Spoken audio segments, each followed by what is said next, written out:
Hello student, आप सभी को स्वागत है हमारे चैनल पर। आइए आज इस वीडियो में लेकर आए हैं वास्तविक संख्या का पार्ट 2 वीडियो है। इससे पहले हम पार्ट 1 वीडियो अपलोड कर चुके हैं, तो आइए आज इसके आगे देखते हैं। यानी ये जो हो गया हमारा पार्ट 2 वीडियो हो गया, ठीक है। कौन वीडियो हो गया? तो ये हमारा पार्ट 2 वीडियो है, ठीक है।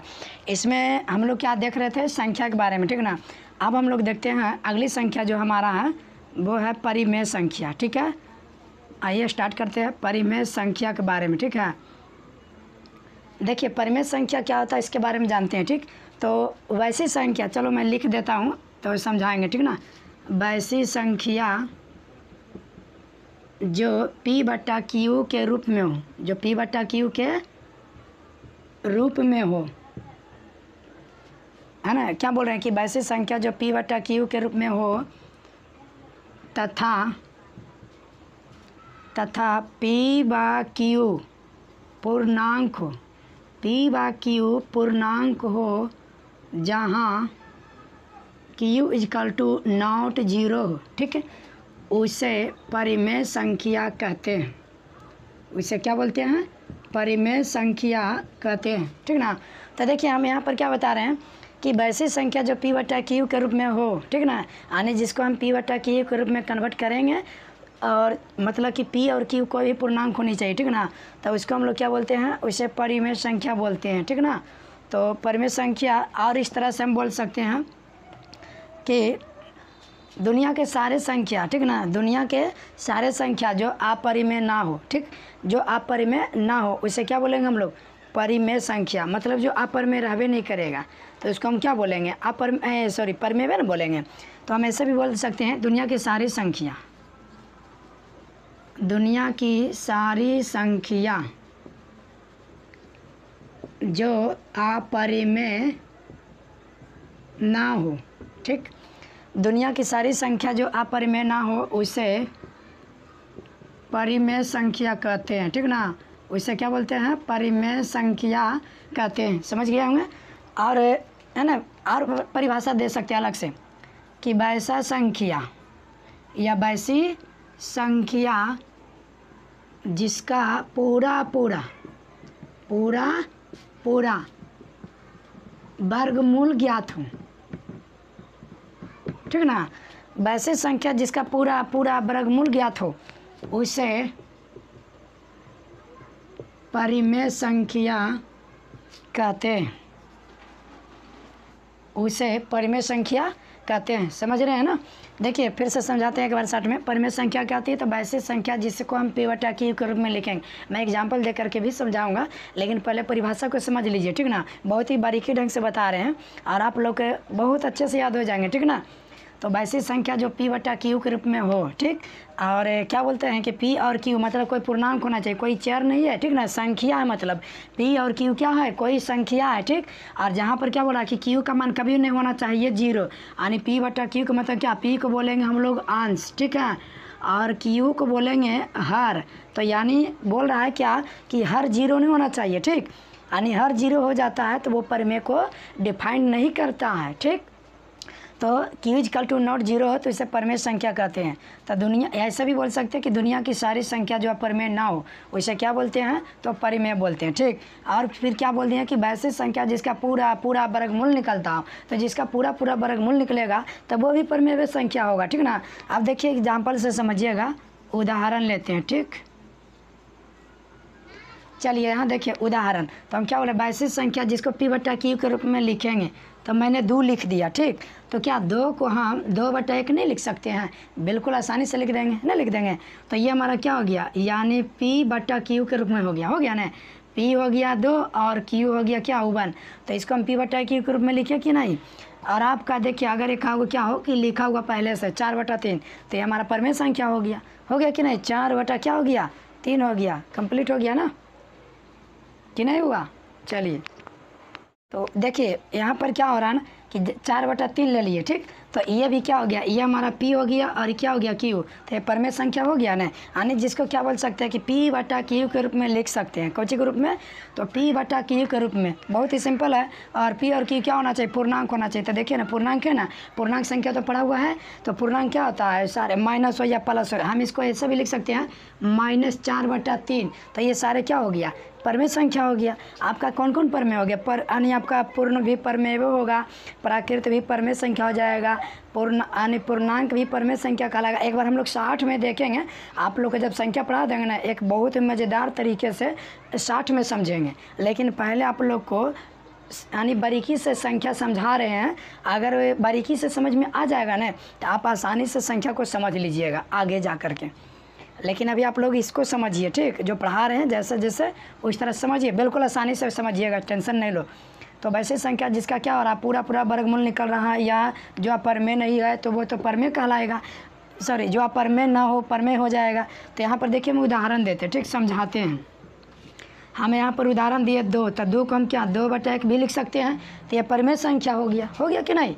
इसी तरह से हम उदाहरण क्या और दे सकते हैं, क्या, तो 3/2 हो गया, ठीक। तो 3/2 भी आपका क्या हो गया, परमेय संख्या हो गया, क्योंकि P/Q के रूप में लिख दिया ना। तो यहाँ पर भी हम -3/2 भी लिख सकते हैं, ठीक है। तो -3/2 भी लिख देंगे तो कोई दिक्कत नहीं है, क्योंकि पूर्णांक क्या बोल रहा है, P और Q पूर्णांक होना चाहिए। तो यहाँ पर क्या हो गया, क्लियर हो गया। या आप लिख सकते हैं क्या, -5/3। तो इस तरह से आप रूट में भी दे सकते हैं, ठीक है, √16। लेकिन वर्गमूल निकलना चाहिए भैया, ठीक है। यहाँ पर वर्गमूल निकल रहा है, देखिए ना 4, तो इसको क्या लिख सकते हैं 4/1। तो ये हमारा P/Q के रूप में हो गया कि नहीं। चलिए अब यहाँ पर हम जो बताएंगे अब इसको ध्यान देना। ये तो समझ गए होंगे कि कैसा कैसा उदाहरण आएगा। और आपका हाँ, जब पूर्णांक है तो पूर्णांक में 0 भी आता है, तो 0 भी हमारा परमेय संख्या, ठीक। कैसे था, 0 का आप लिख सकते हो ना, 0/1 लिख दीजिएगा, तो क्या हो गया, परमेय संख्या हो गया। परमेय संख्या और कौन हो सकता है, तो देखिए √25 कर दिए, तो √25 का वर्गमूल निकाल लीजिएगा 5। 8वां में पढ़ेंगे वर्गमूल, नहीं पढ़े हैं, अरे नहीं पढ़ेंगे तो आप लोग को देखो निकालने का तरीका बताते हैं, है ना। यहाँ से क्या करिएगा, 25 का फैक्टर कर लीजिएगा, ठीक। 25 को फैक्टर करिएगा, 5 बार लगाइए ना, 5×5 में 25। अब √25 को आप क्या करिए कि रूट में लिखिए 5 × 5। अब वर्गमूल में यहाँ 2 छिपा हुआ रहता है, तो इसको जोड़ा लगाइए, और जोड़ा में से क्या होगा, एगो बाहर हो जाएगा, तो यही हो गया। इसको क्या 5/1 नहीं लिख देंगे, तो यही हो गया परमेय संख्या। समझ में आ गया ना। चलिए और परमेय संख्या के बारे में समझते हैं हम लोग। इतना कंप्लीट कर दिया है। अब देखते हैं परमेय संख्या से यानी इसकी विशेषताएं क्या क्या होती है और समझते हैं। यह परमेय संख्या समझना बहुत ज़रूरी है। परमेय हो गया, अपरमेय हो गया, फिर वास्तविक समझेंगे क्या। चलिए इतना कंप्लीट हो गया। आप देखिए नोट पॉइंट में जो बताएंगे वो समझिएगा, ठीक ना। नोट पॉइंट के पहला नंबर। अब होता क्या है कि परमेय संख्या में ना हर हमेशा जो होना चाहिए वो धनात्मक होना चाहिए, ठीक ना। यदि वो ऋणात्मक है तो इसको अंश में लिख दिया जाता है, ठीक। इतना याद रखिएगा। हम बोल रहे हैं क्या कि यदि, है ना, क्या बोल रहे हैं कि यदि परमेय संख्या में, या सीधे बोलो ना कि परमेय संख्या में, ठीक। तो परमेय संख्या में यदि हर ऋणात्मक हो, क्या हो, ऋणात्मक हो। परमेय संख्या में यदि हर ऋणात्मक हो तो उसे धनात्मक बनाने के लिए,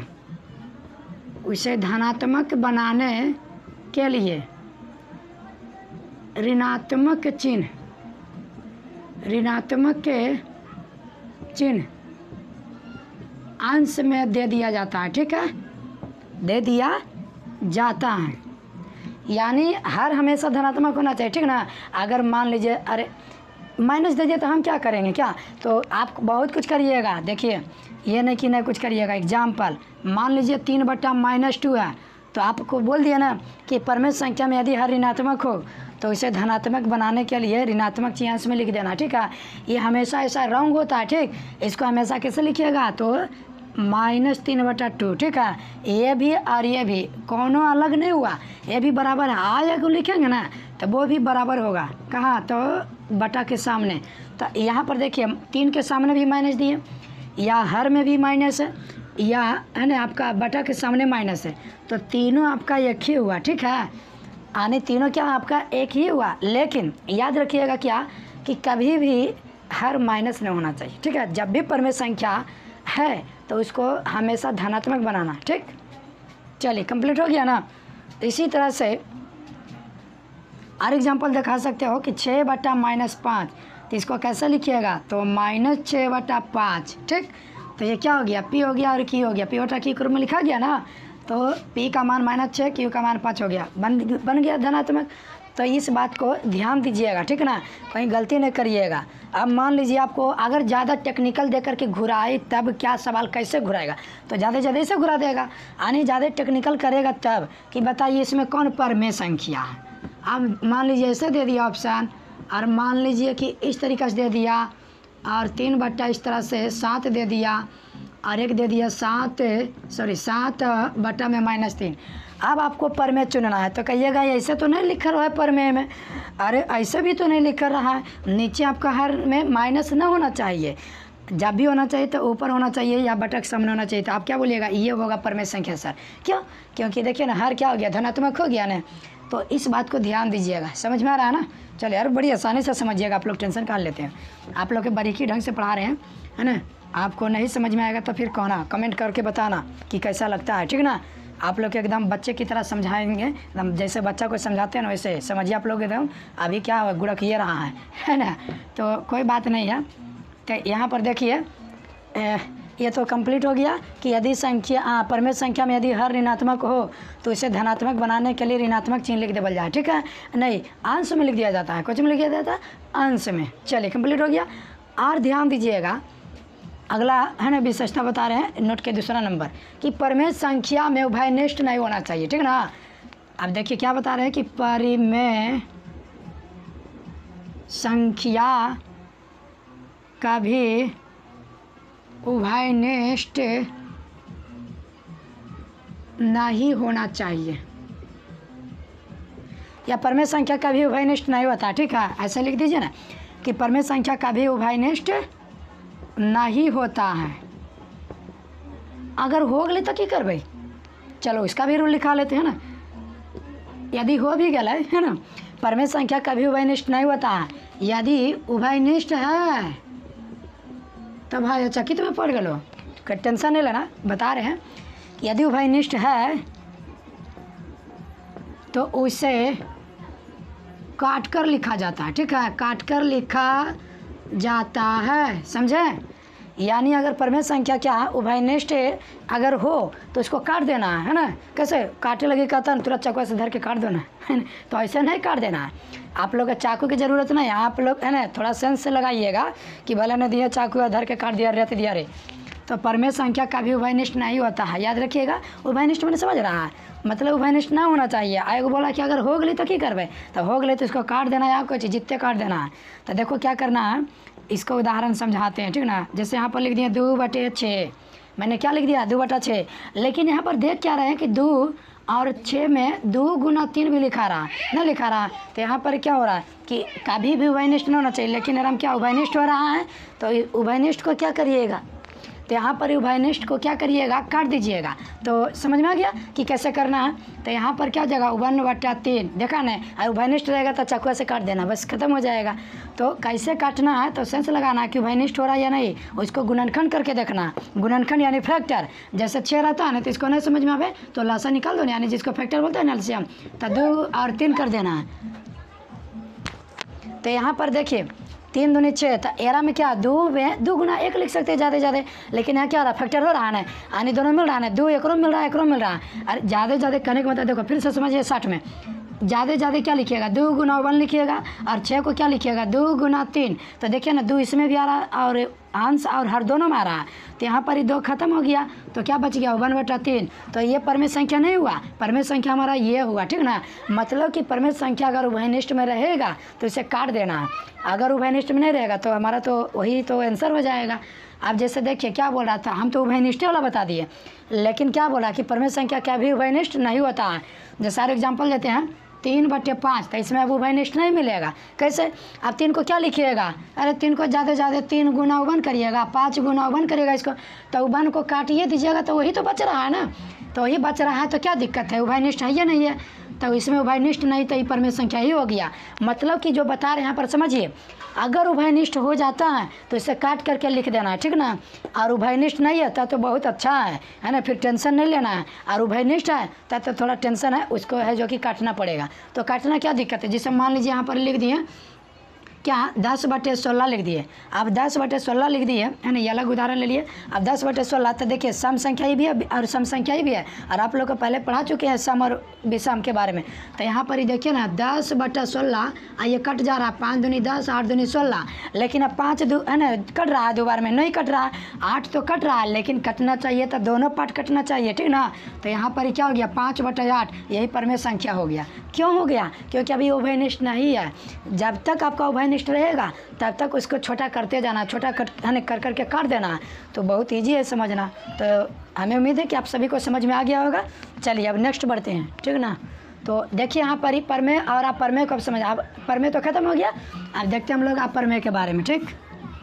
चलिए अब देखिए परमेय बहुत ही ये सब मज़ेदार है ना कंसेप्ट है। अगर ये जान लेते हैं ना तब आप लोग के थ्योरी समझ में आएगा बहुत अच्छे से, लेकिन अगर ये सब समझते नहीं तो थ्योरी आपका ख़त्म हो जाएगा। अब हम लोग समझते हैं किसको, अपरिमेय संख्या, ठीक है।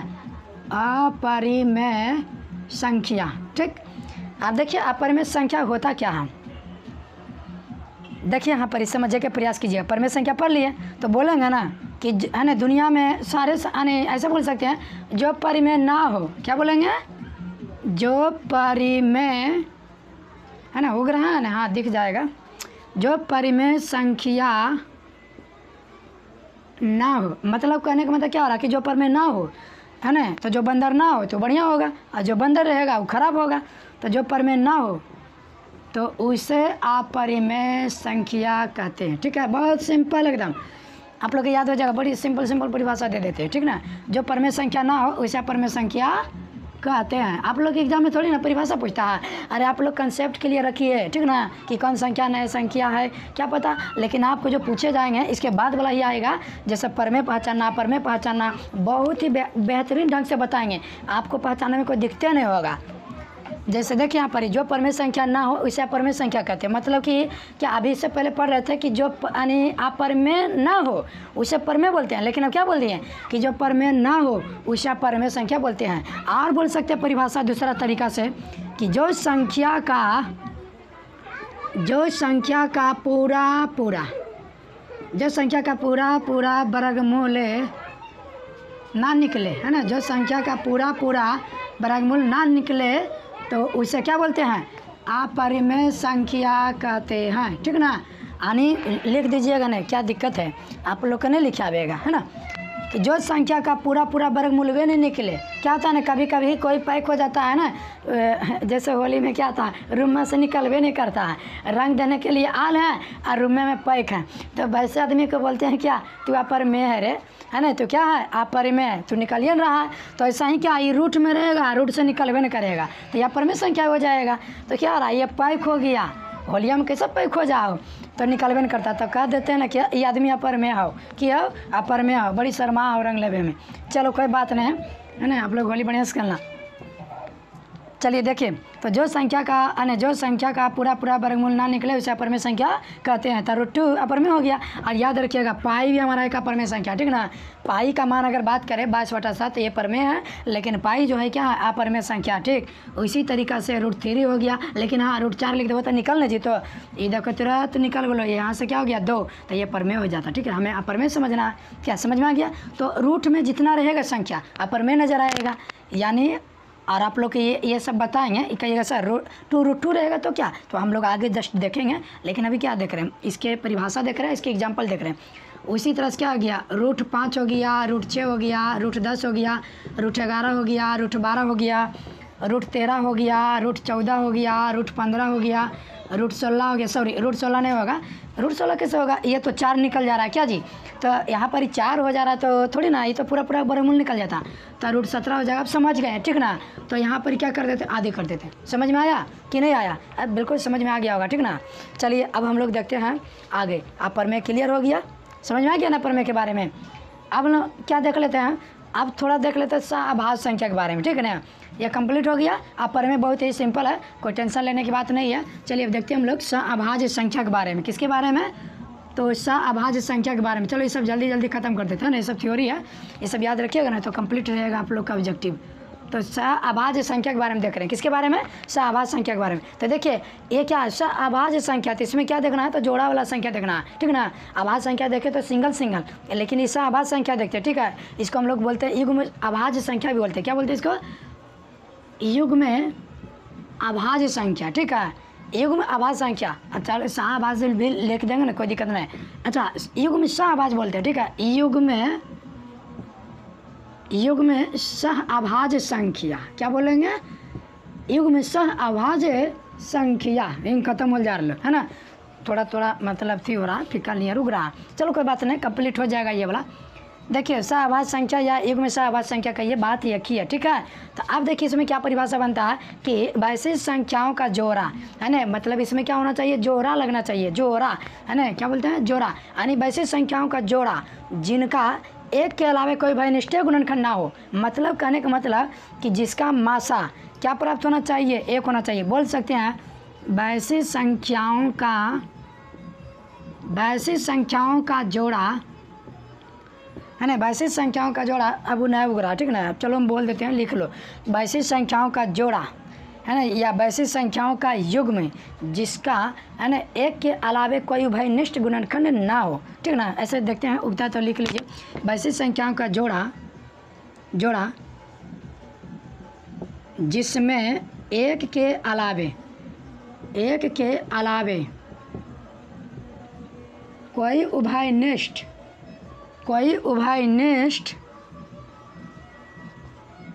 गुणनखंड, है ना, कोई उभयनिष्ठ गुणनखंड ना हो तो उसे सहअभाज्य संख्या कहते हैं, ठीक ना।